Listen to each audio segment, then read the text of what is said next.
देखता हूँ तेरे पति में कितनी ताकत है। अरे तू जिसकी हमें रागनी सुना रही है, मैं तो उसी से मिलने के लिए आया हूँ। नागिनी बोली है नाना, अभी कुछ नहीं बिगड़ा है, मैं अभी कह रही हूँ धीरे से निकल जाओ, शोर नहीं करना।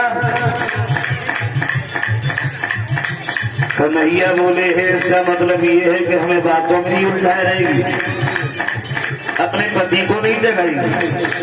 जगा नहीं जगाएगी। अरे तू नहीं,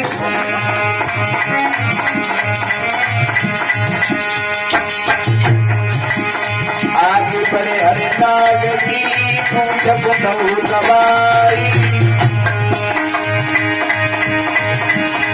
सोई भंगारी भरता हुआ वो ठोसा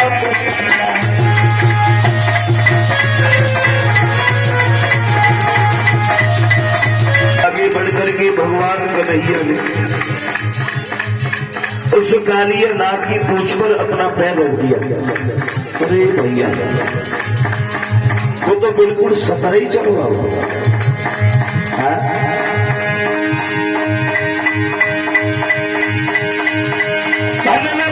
धुनी कर हुआ धन से लिपट गया, हनी हनी की धन मारता हुआ वो श्याम सुघर से चिपट गया।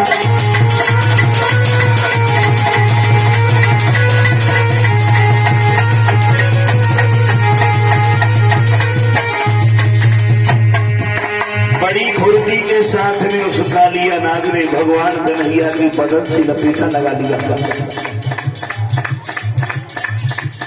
भगवान कन्हैया के बदन में जब फुसकार देता है, मुंह से ज्वाला जैसी लपटें निकलती हैं जिससे यमुना का पानी खौल जाता है। अंदाज लगा सकते हैं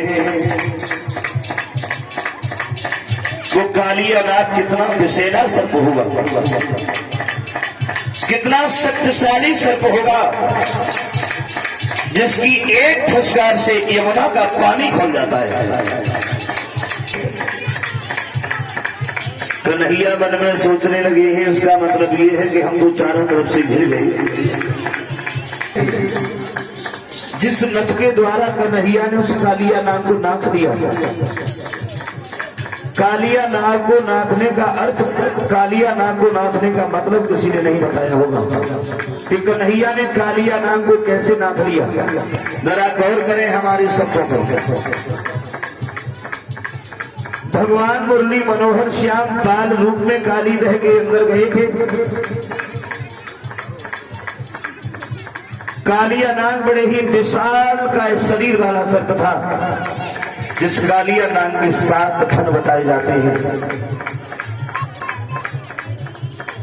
बाल रूप में भगवान कन्हैया ने उस कालिया नाग को अपने बस में नहीं किया। कन्हैया के बदन से जब उस कालिया नाग ने लपेटा लगाना शुरू किया तो भगवान ने अपने रूप को बढ़ाना शुरू किया।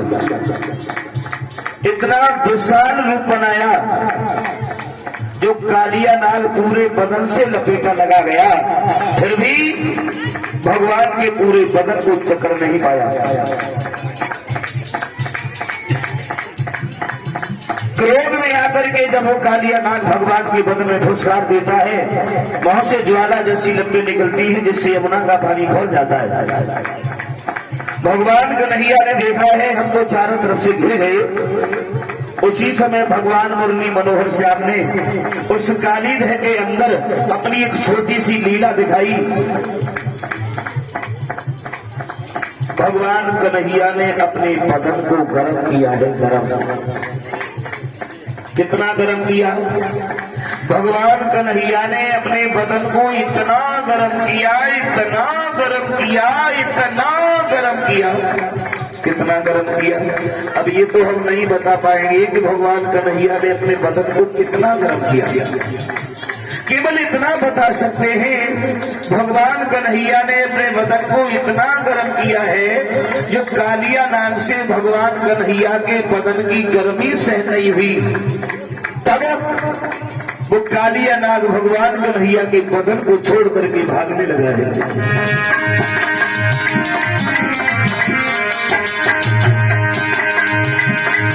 घबराई के काली दूर हुआ, यूं ही मोहन ने हाथ दिया।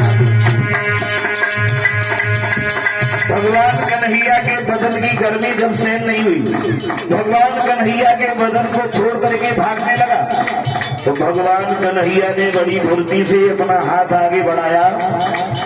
जिस कालिया नाग के 7 थन थे, भगवान कन्हैया ने एक ही बार में एक मुट्ठी में उन 7 थनों को पकड़ लिया। गौर करना,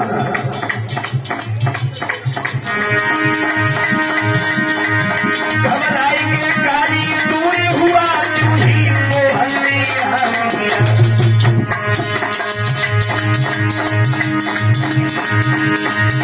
झटका दे नथनी पिचकारी, सुखाए नाम को मार।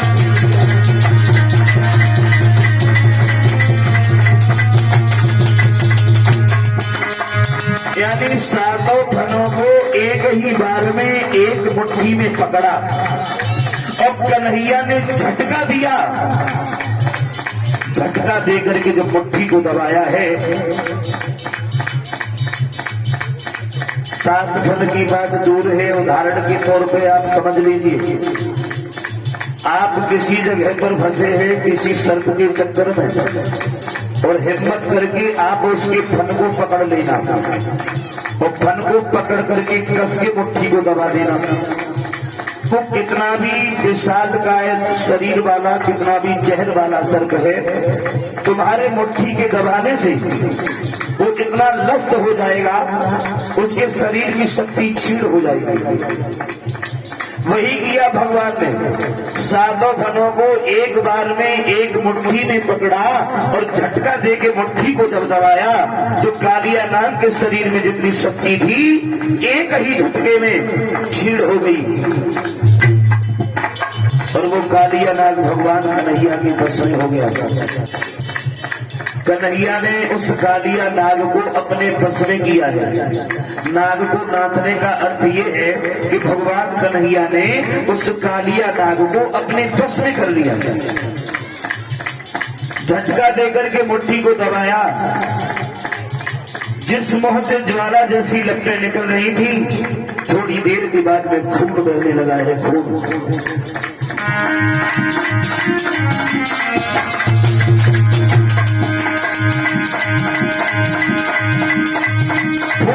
फूंकारी बंद भई,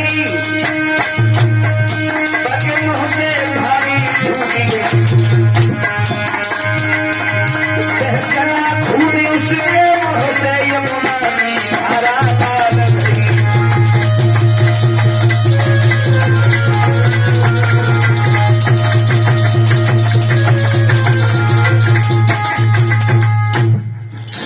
धनों को झटका दे, थोड़ी देर के बाद में खून बहने लगा है।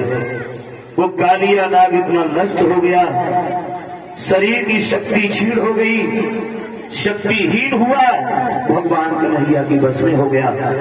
अब तीनों नागिनियों ने जब अपने पति की वो दशा देखी है, दोनों हाथ जोड़ करके भगवान के सामने खड़ी हो गई।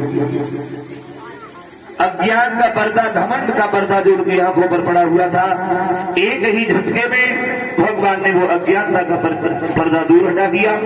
तीनों नागिनियां भगवान के पैरों में गिर पड़ी, अपनी झोली फैला करके भगवान कन्हैया से बोली, हे प्रभु, हम तो तामसी जीव हैं, भला आपकी माया क्या जाने, इसलिए मैंने पहचानने में आपको भूल कर दी, मैं तो तामसी जीव हूं। तामसी स्वामी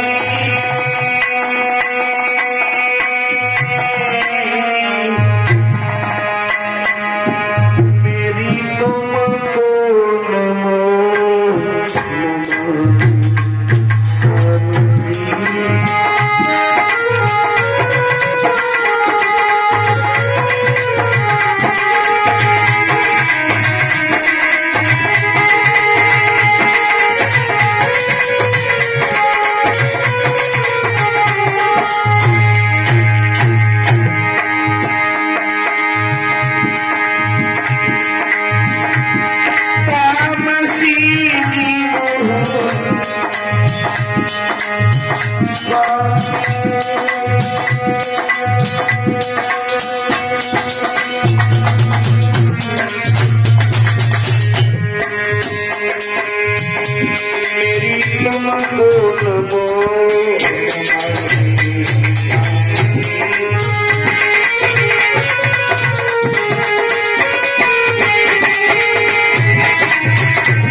करके भगवान कन्हैया से क्षमा मांगने लगी है, प्रभु हम तामसी जीव हैं, भला आपकी माया क्या जाने, इसलिए झोली फैला करके तुमसे अपने पति के प्राणों की भीख मांग रही हूँ, मेरे पति को प्राणों का दान दे दो।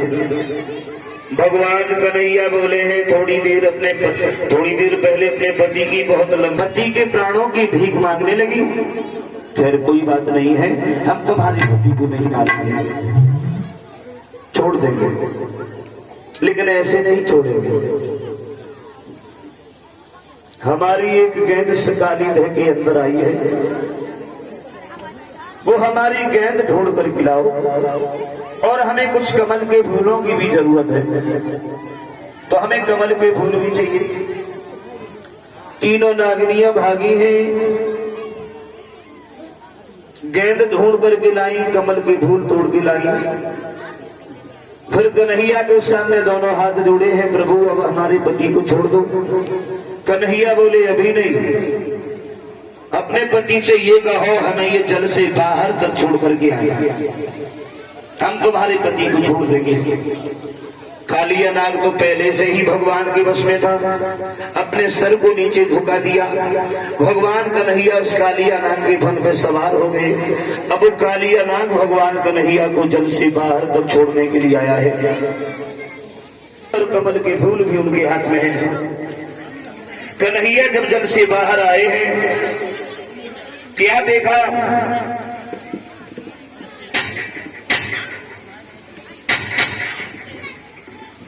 वृंदावन के जितने गोपी ग्वाल हैं, रोते रोते सबके शरीर शिथिल हो गए हैं,